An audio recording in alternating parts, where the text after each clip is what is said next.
Bom dia! Começa agora mais uma edição do Bom Dia Baixada. Hoje é terça-feira, 31 de julho e vamos juntos até às 9 horas da manhã. Hoje o nosso assunto é a maior cidade da Baixada Santista. Para tratar de vários temas, o Bom Dia Baixada recebe o prefeito de Santos, Paulo Alexandre Barbosa. Prefeito, mais uma vez, obrigado pela presença aqui no programa. Bom dia. Bom dia, Nathalie. Bom dia aos telespectadores do Bom Dia Baixada. É um prazer estar aqui com você, poder falar de Santos, de São Paulo, do Brasil, dos assuntos importantes aqui.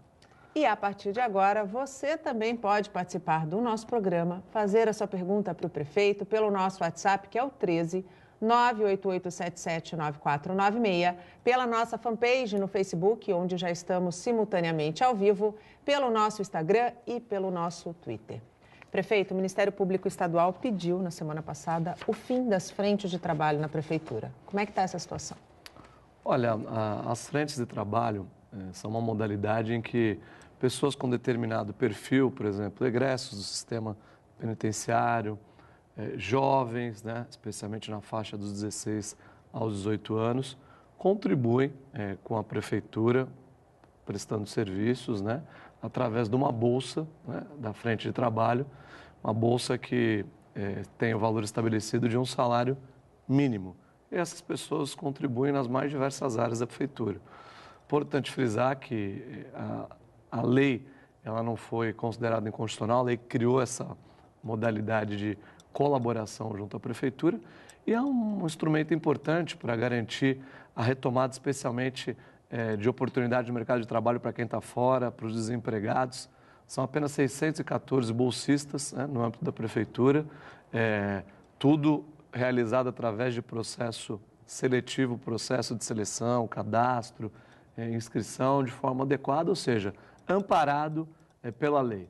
Um dado importante, Nathalie, quando a gente fala de contratações, né, quando eu assumi a Prefeitura, nós tínhamos um expediente de contratação, temos ainda em vigor, de contratação temporária, a Lei 650, né, que permite ao poder público fazer a contratação sem concurso público, né?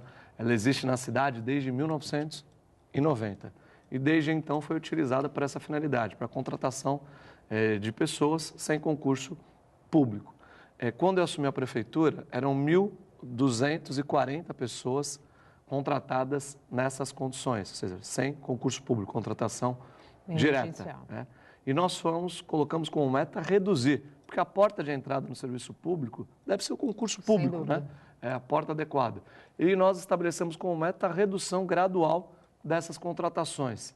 E hoje, Nathalie, em 2013, 1.240, quando assumi a Prefeitura. Hoje, nós temos 0 contratações, nós zeramos as contratações temporárias. Isso mostra o compromisso da administração em racionalizar custo. Nunca a administração teve esse número de contratações, desde que a lei existe, desde 1990.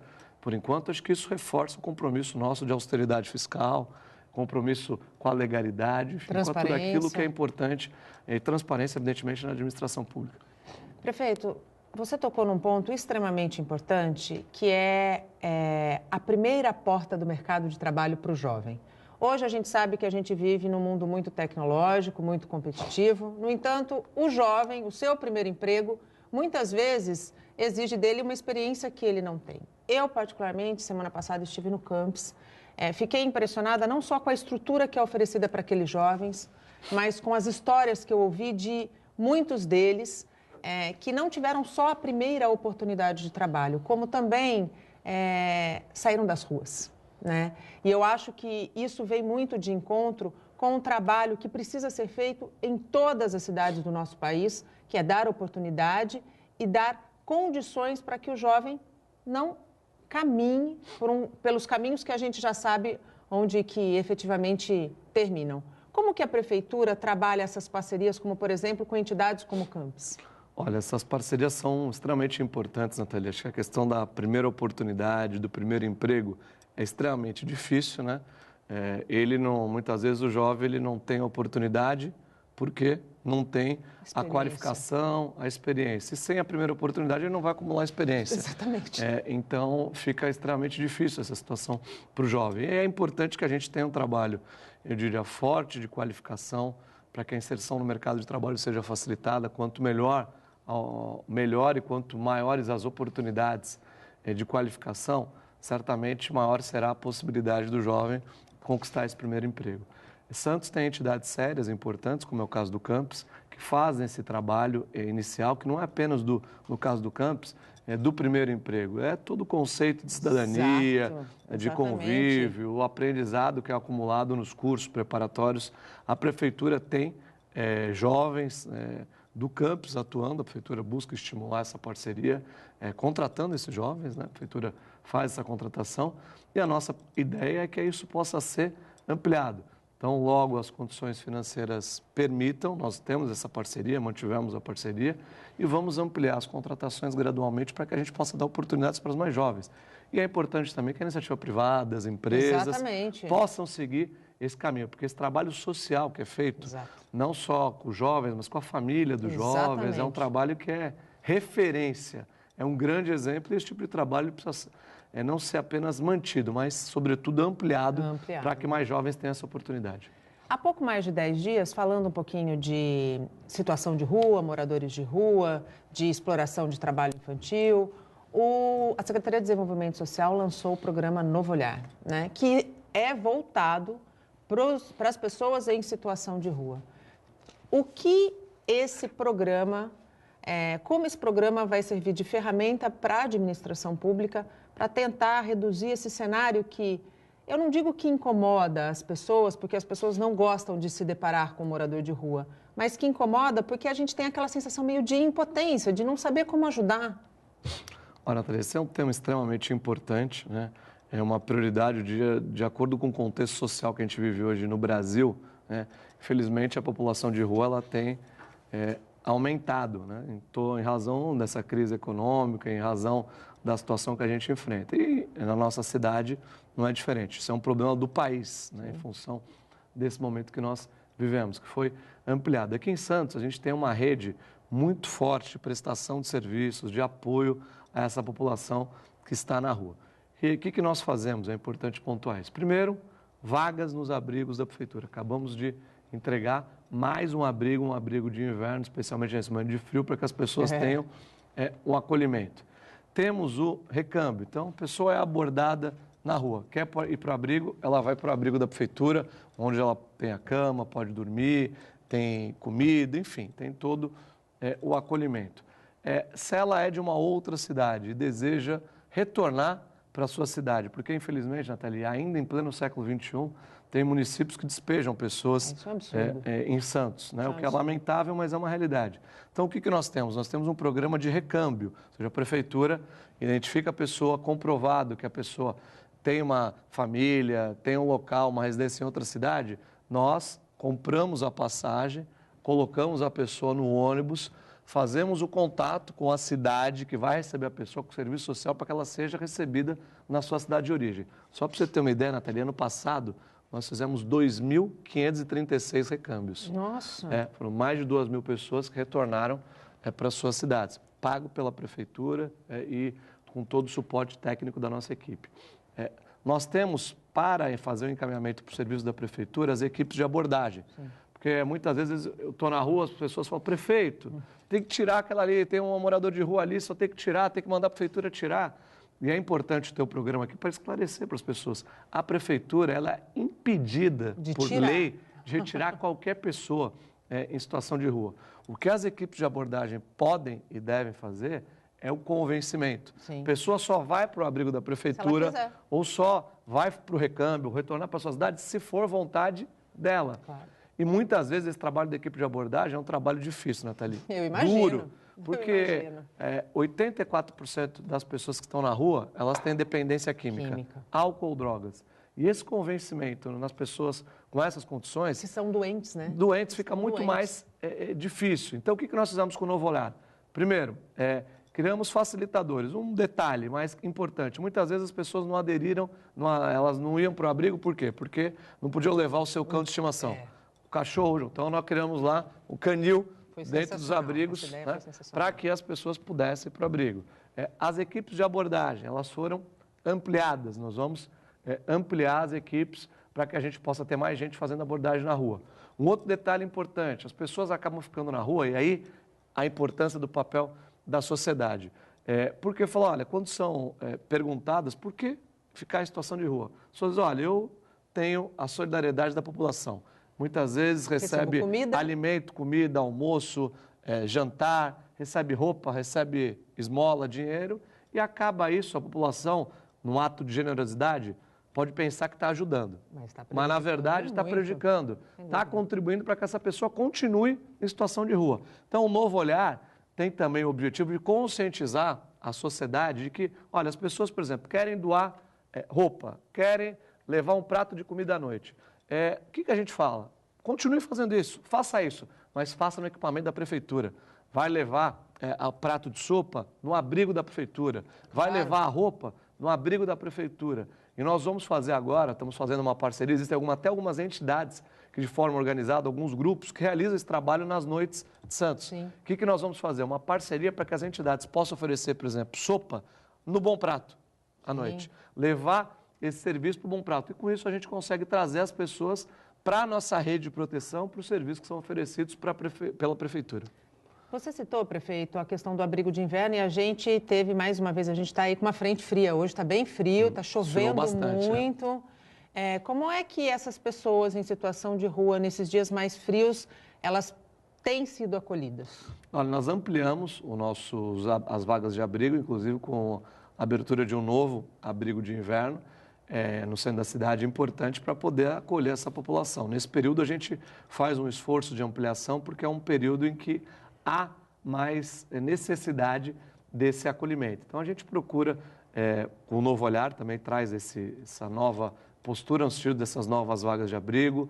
As equipes de abordagem, elas fazem a abordagem nos mais diversos locais da cidade, onde temos população de rua, e buscam convencer as pessoas para ir para o abrigo, para que elas possam dormir, para que elas possam ter um acolhimento, pelo menos passar a noite, que é o período de mais frio, muitas vezes pessoas dormindo na rua, contraindo doenças, inclusive, em função da temperatura. E a gente tem uma preocupação muito grande de acolher de forma especial essas pessoas. Falar um pouquinho de obras. Vamos lá. Na semana passada foi assinado um TAC com o Ministério Público Estadual para garantir obras que minimizem, pelo menos, os impactos das enchentes na Zona Noroeste. O que consta nesse documento, prefeito? Quais obras vão ser feitas e de onde vão vir os recursos? Olha, Natália, é importante frisar os investimentos que têm sido feitos na Zona Noroeste de Santos. Esse problema dos alagamentos, das enchentes, é um problema que ele ocorre desde que a Zona Noroeste existe. E eu posso dizer aqui para você com toda tranquilidade que o nosso governo está sendo responsável pelo maior volume de investimentos em drenagem, em obras de infraestrutura da história da Zona Noroeste. Se você observar, por exemplo, a parte de recapeamento, que junto com o recapeamento é o trabalho que é feito superficialmente, que é o que a população vê, mas a gente faz também a microdrenagem, né? Que é justamente a troca da tubulação para o escoamento de água, aquela parte que não aparece porque ela fica abaixo da camada de asfalto, mas é importante para o escoamento da água. Então, nós fizemos, por exemplo, a Jovino de Melo inteira, né? Com ciclovia, com novo asfalto, com recapeamento. Pavimentamos a maior parte das ruas do bairro do Rádio Clube. Nesse momento, a gente está pavimentando o bairro de Santa Maria, na Zona Noroeste, pavimentando o Sabuó, dentro das obras da entrada da cidade. Vamos fazer ali os trechos do Chico de Paula e também da Lemoa, dentro das obras da entrada da cidade. Somente nas obras da entrada da cidade, Nathalie, que é a maior parte da Zona Noroeste, o investimento, estamos falando em 300 milhões de investimento, que não é projeto, não é ideia, não é proposta futura. Obra em andamento, obra em execução e já alcançando os primeiros resultados, são resultados importantes. Então, o nosso compromisso com a Zona Noroeste é um compromisso de fato, né, concreto. Óbvio que existe a necessidade de um conjunto de obras, né? Não é uma tarefa simples, não é um problema que se resolva de forma imediata, mas a gente vai avançar com o resultado dessas obras. E o que o TAC estabeleceu é justamente, nós colocamos no papel tudo aquilo que a Prefeitura já vinha fazendo. Haroldo de Camargo, por exemplo, nós temos uma obra importante, nos comprometemos a concluir Haroldo de Camargo com recursos do governo federal, do programa Avançar Cidades, inclusive isso está no próprio TAC. É um trabalho conjunto, o próprio Ministério Público também fazendo um papel importante, auxiliando, porque existe também o trabalho das empresas privadas. Você pega, por exemplo, ali na entrada da cidade, a linha férrea, o trabalho com a MRS é um trabalho importante, para que a gente possa desobstruir aquela rede de drenagem. E o Ministério Público tem sido um parceiro importante. Acho que quando a gente soma esforços, a gente avança de forma mais rápida e mais eficiente. Esse foi o objetivo desse trabalho conjunto. O Condesb liberou recentemente quase 10 milhões de reais para 6 cidades da Baixada Santista. Santos foi uma das cidades contempladas. Esses recursos já têm destino definido? Olha, nós estamos aplicando os recursos advindos não só do Condesb, mas das parcerias com o governo do Estado, prioritariamente nas áreas sociais. Então, saúde, educação. Quando há escassez de recursos, limitação, Natália, a gente precisa primeiro ser criativo para buscar outras fontes de recursos. Isso a gente tem feito na prefeitura, aumentando a capacidade de investimento da cidade. E aquele recurso que vem tem que ser muito bem empregado, muito bem utilizado. E é exatamente isso que nós estamos fazendo com esses recursos do Estado, direcionando especialmente para a área da saúde. Piscina do Rebouças. Fica pronta esse ano, prefeito? Fica. Nós tomamos uma decisão, Nathalie, no Rebouças, tínhamos uma piscina de 25 metros. Sim. A cidade é uma cidade que tem o esporte no seu DNA, formando vários atletas, né, que fazem sucesso fora dos limites geográficos de Santos, em São Paulo e no Brasil e no mundo, por que não? E nós não temos uma piscina na cidade olímpica oficial com 50 metros, né? Não existe uma piscina pública com essas condições. Nós tomamos a decisão de fazer essa piscina pública no Rebouças, uma piscina moderna, aquecida, com sistema de tratamento de água, coberta. Para quê? Para que os atletas possam treinar num espaço público e não só em ambientes privados. Aqui na Unisanta, por exemplo, nós temos uma piscina, que é da universidade, sim, com 50 metros, e nós temos aqui várias equipes, a equipe da Unisanta que faz sucesso, inclusive, que é uma referência para o Brasil na área de natação. Exatamente. E nós queremos dotar a cidade desse equipamento público, para as pessoas que possam fazer isso gratuitamente. Então, esse foi o desafio que foi lançado e que nós assumimos. Então, a piscina que está sendo feita no Rebouças é uma piscina olímpica, oficial, com medidas oficiais, para receber treinamento e, logicamente, também lazer da comunidade. Nós tivemos alguns problemas na obra, no repasse de recursos do Estado, mas agora o cronograma da piscina completo, com a cobertura, com o sistema de aquecimento, de tratamento de água, nós temos a conclusão prevista até o final desse ano. Uma outra obra que é de bastante anseio da população, está ligada diretamente à área da saúde, é o PS da Zona Leste, que ainda está em obras. Qual a previsão de entrega, prefeito? Olha, a UPA da Zona Leste, Natália, ela faz parte de um projeto que nós temos de reestruturação do atendimento de urgência e emergência na saúde pública da cidade de Santos. Quando assumiu o governo de Santos, nós não tínhamos nenhuma UPA instalada na cidade. Hoje nós temos entregue em funcionamento a UPA Central na Joaquim Távora, que atende não só as pessoas de Santos, mas de toda a Baixada Santista, um atendimento diário para essa população. Nós temos a UPA da Zona Noroeste, que estamos concluindo ali na Jovino de Melo, com a Bucão Viana. A obra já está pronta, né? A obra civil pronta. Estamos entrando na fase de equipamento e agora, no começo do ano que vem, ela já entra em funcionamento, ou seja, vai ser inaugurada e entregue até o mês de janeiro. No primeiro mês do ano, nós vamos ter essa unidade funcionando, né?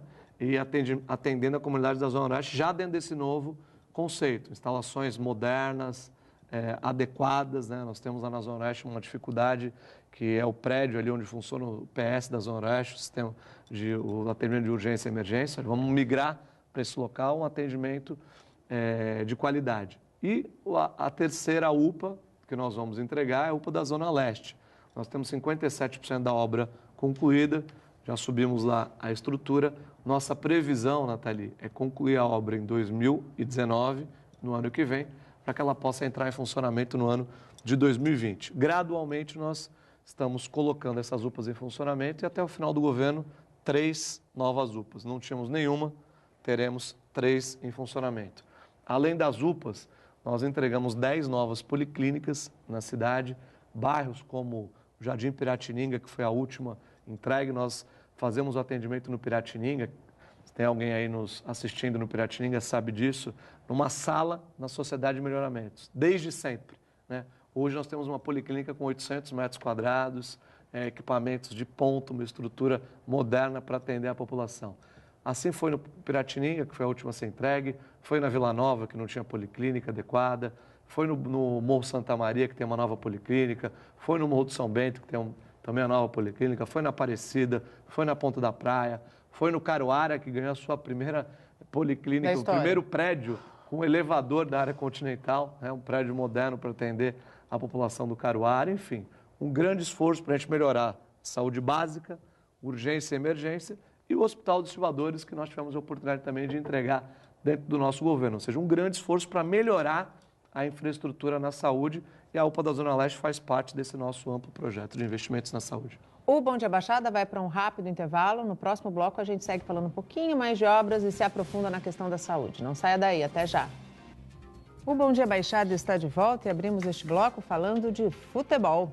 Cuca é o novo técnico do Santos. O anúncio foi feito no Centro de Treinamento Rei Pelé. O executivo de futebol do Santos, Ricardo Gomes, detalhou as informações do contrato. Os valores não foram divulgados. Cuca deve ficar no time até o fim do próximo ano. As negociações com o treinador começaram hoje mesmo. É um treinador competente, com experiência, com títulos, que anseio da torcida do Santos, que é ofensivo. Ele reúne todas essas qualidades para o nosso trabalho. Cuca estava sem clube desde outubro do ano passado, quando foi demitido do Palmeiras. Essa é a segunda passagem do treinador pelo Peixe. A primeira foi em 2008, sem nenhum título conquistado. A expectativa é que o técnico assuma o time já no treino de amanhã e comande o Peixe no jogo de quarta-feira contra o Cruzeiro pela Copa do Brasil. O Santos vive um momento decisivo na temporada. Já são 4 jogos sem vitória. Ontem, o alvinegro praiano perdeu de 1-0 para o América Mineiro na Vila Belmiro, com um gol de Rui de pênalti. Prefeito, gostou do novo técnico? Gostei, espero que ele possa fazer o Santos encontrar o caminho das vitórias, né? Precisamos ganhar. Não, mas vamos começar amanhã já contra o Cruzeiro aí, começar com o pé direito. Qual a sugestão de placar amanhã na Copa do Brasil? Qualquer placar que seja a vitória do Santos, né? 0-0, temos que ganhar. Vamos voltar a falar um pouquinho sobre obras, né? E sobre a questão também um pouquinho da saúde. A gente finalizou o bloco anterior falando sobre o Hospital dos Estivadores. Foi a última deixa das obras relacionadas que você colocou para os nossos telespectadores. No entanto, a gente ainda sabe que o hospital não funciona em 100% da sua capacidade, embora preste um excelente serviço quando a gente fala, por exemplo, de maternidade. Mas é um hospital enorme, com um potencial enorme, com um anseio enorme da população. Como fazer e o que falta para que o Hospital dos Estivadores possa realmente funcionar 100%? Olha, Nathalie, nós abrimos o hospital e como todo equipamento desse porte, existe um planejamento de que gradualmente ele vai aumentando a sua capacidade de funcionamento até que ele chegue no funcionamento pleno. Hoje, para que toda a capacidade instalada do hospital, todos os equipamentos, enfim, toda a estrutura que nós temos lá seja utilizada e todos os leitos abertos, nós precisamos de uma ampliação de recursos do próprio governo federal, que é quem menos participa do financiamento do hospital. Então, hoje a gente tem algo em torno de quase 6 milhões de custo mensal para o hospital. Esse é a nossa realidade atual. E o governo federal entra com um pouco mais de 10% disso, né? Ou seja, uma participação bastante limitada. Há necessidade de ampliação do governo federal. O Estado é o nosso maior parceiro, foi com o governador Geraldo Alckmin, que liberou recursos para que a gente pudesse fazer a obra, né, a construção do hospital, porque não foi apenas uma reforma, construímos novos espaços, um investimento amplo. O Estado que nos apoiou, o governo federal não colocou um centavo nas obras do hospital, 0, né? Hoje, no custeio, o governador Geraldo Alckmin também assinou um convênio que dá ao Estado aí a possibilidade de contribuir com quase 50% do custeio do hospital, bancado pelo Estado, ou seja, uma parceria importante. E o governador Márcio França ampliou essa parceria, ou seja, liberou este ano mais 6 milhões, 1 milhão por mês a mais, para que a gente possa ampliar o número de leitos. Com isso, a gente vai chegar a 60% dos leitos possíveis dentro do Hospital dos Estivadores. E a nossa expectativa, com a participação do governo federal ampliada, é, logicamente, atender aí a capacidade total do hospital, que é de 223 leitos. Prefeito, não é só o Hospital dos Estivadores que conta com uma atuação bastante tímida do governo federal, como, por exemplo, as obras na entrada da cidade, né? Município e Estado já estão fazendo a sua parte, no entanto, na questão das obras da entrada da cidade, ainda precisa que o governo federal, de fato, cumpra aquilo que foi prometido. Como é que está esse imbróglio, prefeito? Olha, Natália, na questão da entrada da cidade, eu sempre disse, desde o primeiro dia que eu assumi a prefeitura, que essa é a obra mais importante que nós temos para fazer, é o maior gargalo que nós temos na cidade.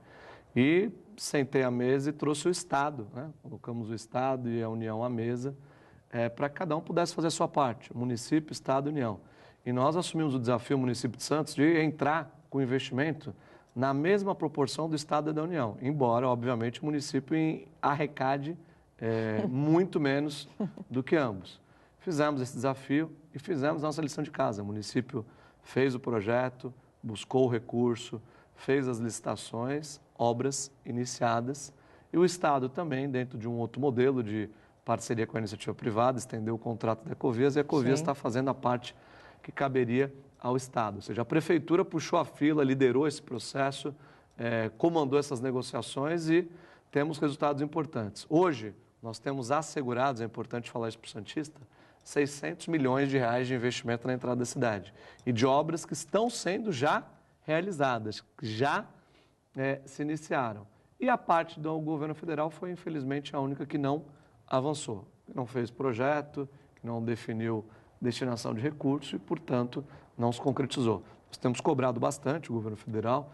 Nós tivemos, inclusive, eu tive, na semana passada, uma reunião com o presidente da Codesp, o Alex Oliva, que se comprometeu a agilizar aí a publicação do edital para a contratação do projeto executivo ainda, o projeto da parte do governo federal. Nós esperamos que isso possa acontecer, o governo federal faça a sua parte, até porque essa obra é importante, sem dúvida alguma, para Santos, mas é muito importante para o Brasil. E para o Porto, né? Um Brasil, um país que quer retomar o crescimento, tem que investir na melhor infraestrutura, na melhor acessibilidade do maior porto da América Latina, do maior porto do país, que é responsável por 1/3 da nossa balança comercial. Quanto melhor a infraestrutura, quanto melhor acesso, mais competitividade, mais exportações, importações, mais receitas, mais empregos, mais distribuição de renda. Então, deve ser uma prioridade do governo federal por conta da importância que essa obra tem para o Brasil. E a gente está buscando sensibilizar essa alternância, essa troca constante de ministros.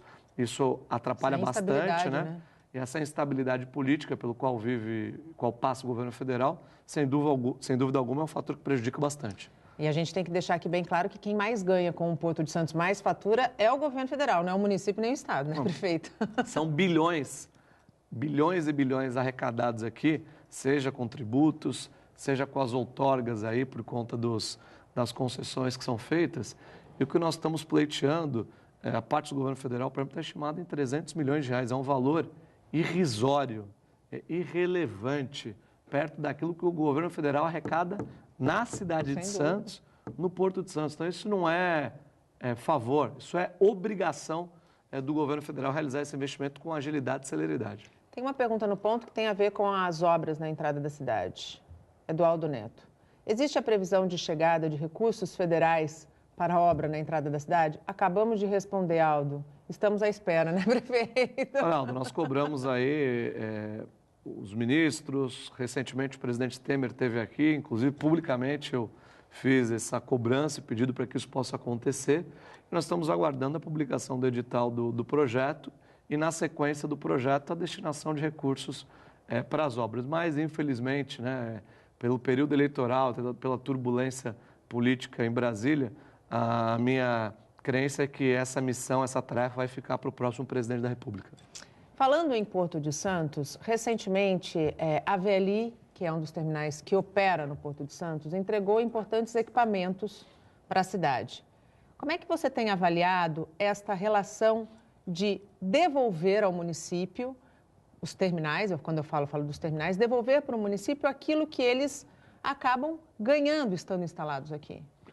Olha, eu vejo, Nathalie, que essa é uma necessidade dentro de uma relação de fato integrada do porto com a cidade.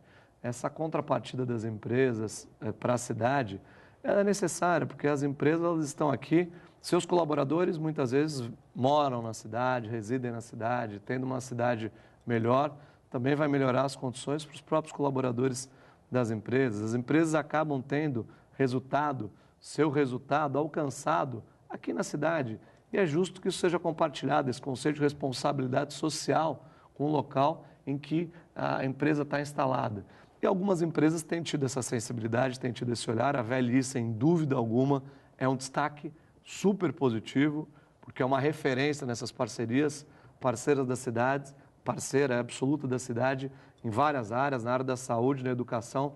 Semana passada foram mais de 6 milhões de investimentos concretizados para a cidade de Santos, com bibliotecas em 9 escolas, ambientes tecnológicos também nas escolas, laboratórios, equipamentos de tecnologia, notebook, tablet, criaram ambientes, aí nós fizemos uma parceria com a VLI, onde foram criados ambientes, 2 ambientes em cada uma dessas 9 escolas, ambientes modernos de tecnologia voltados aí à qualificação dos alunos.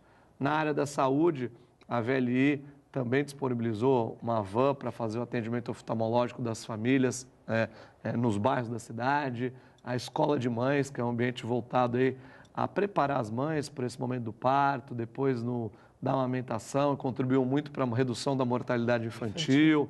Um bom trabalho, uma boa parceria. E cada vez mais é importante ter esse conceito de que o poder público ele não pode fazer tudo sozinho, ele não tem condições de fazer tudo sozinho. As parcerias, elas são importantíssimas. Nós temos parcerias em diversas áreas e o nosso objetivo, Nathalie, é sempre ampliar essas boas parcerias em prol da população.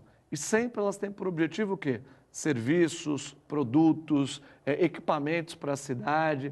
A gente evita fazer qualquer tipo de parceria que tenha transferência de recurso para a prefeitura, sempre em benefício. A Policlínica, por exemplo, do Piratininga, que eu citei aqui como a última a ser inaugurada, foi construída por uma empresa, foi entregue para a cidade por uma empresa. Então, acho que isso é importante para que a gente possa melhorar as condições e qualificar o atendimento para a população. ISS e IPTU, as cobranças já começaram para o setor portuário?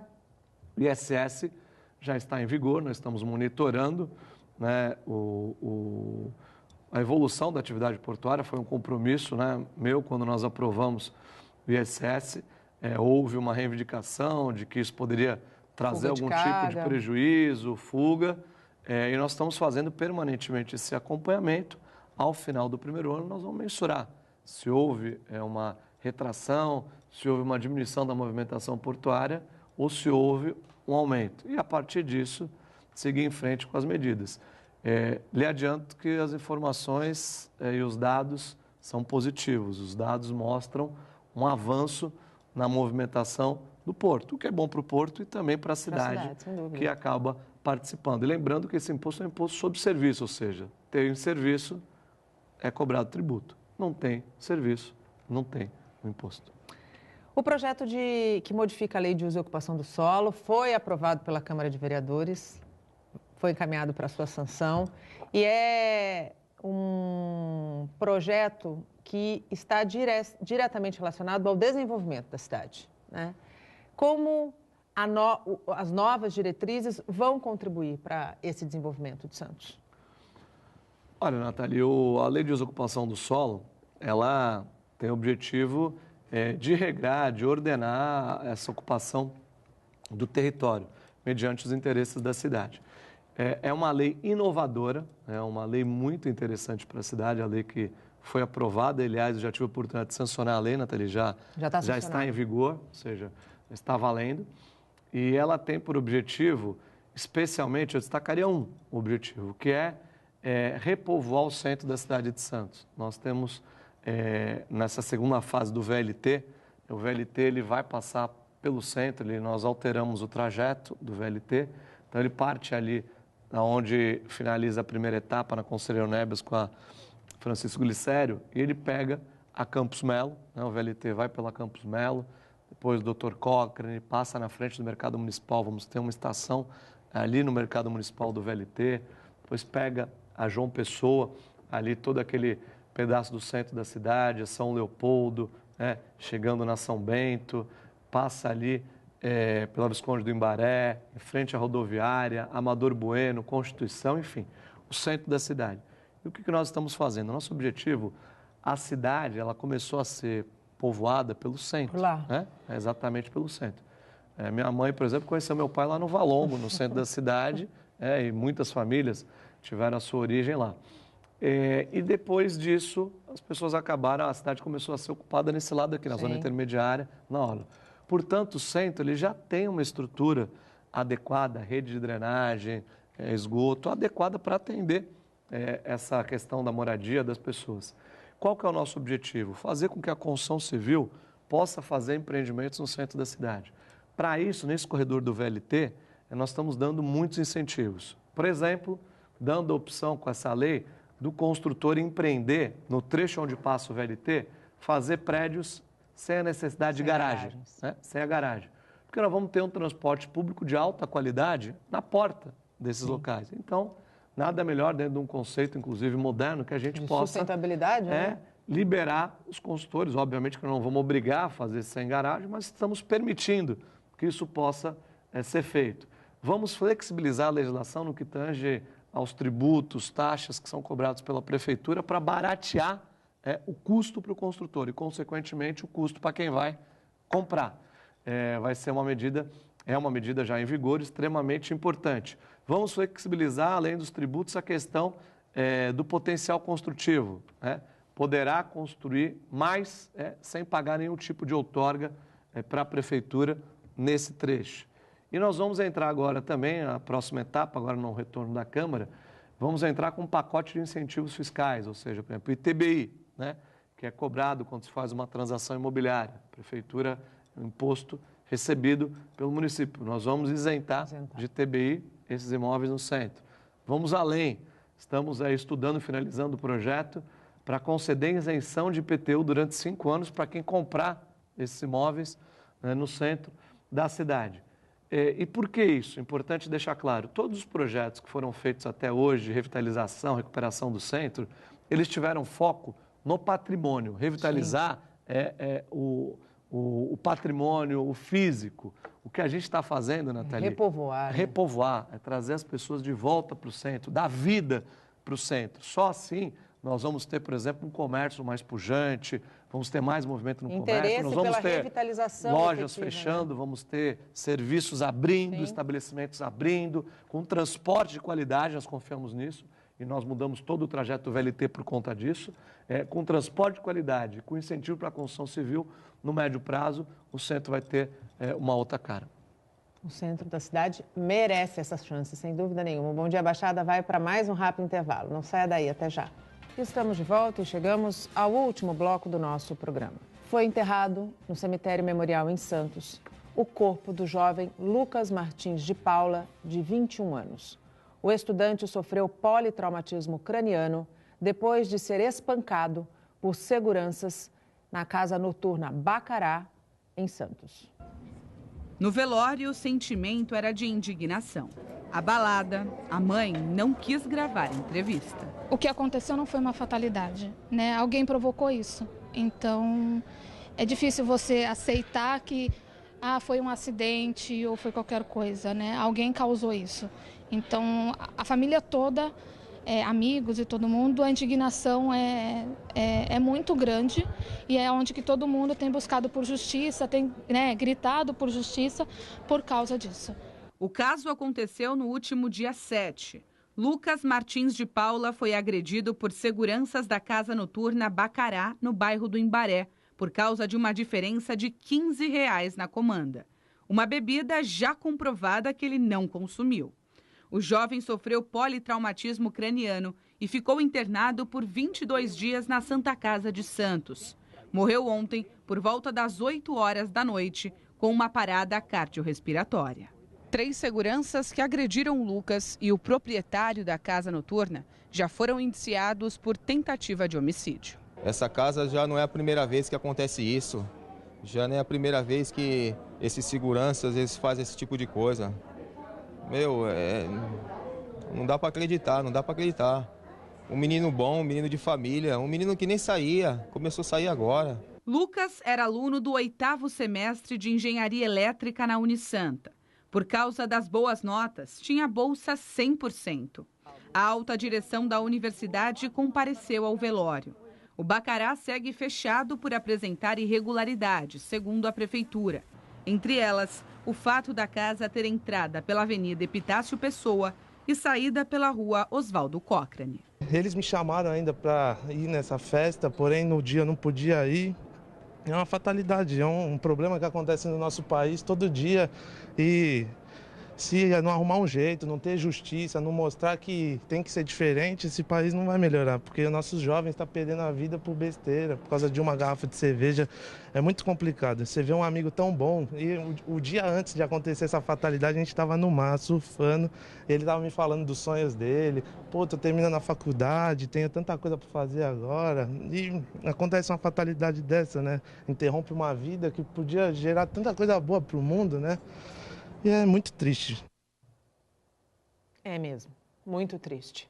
Fazendo só uma correção, depois que o jovem Lucas morreu, todos os indiciados passam a responder agora, pelo menos, por homicídio. Segundo a delegada que está à frente das investigações, ainda está sendo estudada a questão da qualificadora, o que pode aumentar a questão da pena. Se condenados por homicídio, qualquer um dos 3 indiciados podem ficar até 30 anos na cadeia. E aqui eu endosso o coro da família, dos amigos, que seja feita justiça, porque essa é a única forma da família ter um pouquinho de alívio. Voltamos com o nosso convidado, participa do Bom Dia Baixada, o prefeito de Santos, Paulo Alexandre Barbosa. Você ainda pode fazer a sua pergunta, participar do nosso programa, pelo nosso WhatsApp, que está aí na tela, pela nossa fanpage, onde estamos simultaneamente ao vivo desde as 8 horas da manhã, pelo nosso Instagram e pelo nosso Twitter. Prefeito, pegando o gancho do caso do Bacará, a prefeitura, um dia depois do caso ser noticiado, enfim, no primeiro dia útil, a prefeitura interditou a casa noturna, ela segue interditada. E o grande questionamento que se fez é com relação ao tempo que aquele segundo estabelecimento já funcionava, né? Aquela segunda entrada que seria a irregular já funcionava. Nesse sentido, o Departamento de Fiscalização não tinha identificado ainda esse problema? Olha, Nathalie, primeiro, dizer aqui da nossa total solidariedade, né? Consternação aí, a família, né? A solidariedade é um momento extremamente difícil, né? A gente sabe, como pai, né? Sobretudo, né? Perder um filho nessas condições é um absurdo, né? E uma total solidariedade à família. Isso traz uma indignação muito grande, né? Porque em pleno século XXI, no mundo que nós vemos hoje, ainda esse tipo de situação. Isso é uma barbaridade, é uma vergonha, é um absurdo, exige um caso de polícia que requer punição exemplar, apuração e punição exemplar. A parte não é um caso de prefeitura, é um caso de polícia. A parte da prefeitura é a questão formal, o fato da abertura, essas formalidades de alvará, do funcionamento, da abertura ser por uma avenida ou por outra. A prefeitura tomou as medidas, tem uma força-tarefa permanente, caso, né? Acompanhando aí em todas as casas noturnas, né? E para que isso possa ter uma adequação do ponto de vista formal, mas o que ensejou esse fato é o comportamento humano, né? Independente da abertura do bar, ser por uma rua, ser por outra, até o comportamento da pessoa, que isso é inadmissível. Então, é o que nós todos clamamos aí, sem dúvida alguma. A prefeitura vai dar todo o apoio, todo o suporte que for necessário para que esse caso seja esclarecido, para que os culpados sejam punidos de forma exemplar, né? Esse deve ser o objetivo, porque isso é algo que indigna a todos nós, né? Não na condição de gestor público, mas, sobretudo, como pai de família, né? Que não deseja ver isso e se indigna com esse tipo de situação, Nathalie. A gente está quase chegando ao final e eu queria terminar o programa com a participação do telespectador. Pode pôr na tela, por favor? Vanessa Souza, qual a sua opinião sobre o projeto de criação do Museu das Palavras e Falas Santistas? esse projeto acontecerá? Olha, Vanessa, o santista, ele tem um jeito todo especial, né, de ser, né, características próprias de uma cultura santista, de hábitos e costumes, né, o tu, a média, enfim, o cará, coisas que são do santista. E é interessante que a gente possa valorizar a nossa história, né, o objetivo desse projeto é justamente esse, valorizar essa cultura santista, esse jeito peculiar de ser do santista. Isso foi um projeto aprovado pelo vereador Braz, né, na Câmara de Santos, e que nós vamos sim colocar em prática, ele já foi sancionado, e agora nós vamos colocar no ambiente da Secretaria de Cultura, estamos definindo a melhor forma de executá-lo, mas vamos colocar em prática para preservar essas boas qualidades dessa história que a gente tem, dos hábitos e dos costumes que são genuinamente santistas. Genuinamente santistas, pode apostar. Prefeito, a gente chega ao fim do nosso programa.